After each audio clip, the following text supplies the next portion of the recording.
You ask Tiger to solve. This deals with linear equations with one unknown. The final result is h equals 18. Let's solve it step by step. Simplify the expression. Multiply the fractions. Expand the parentheses. Simplify the arithmetic. Break up the fraction. Find the greatest common factor of the numerator and denominator. Factor out and cancel the greatest common factor. Swap sides.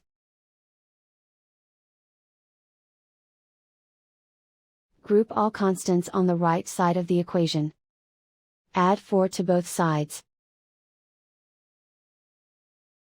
Simplify the arithmetic.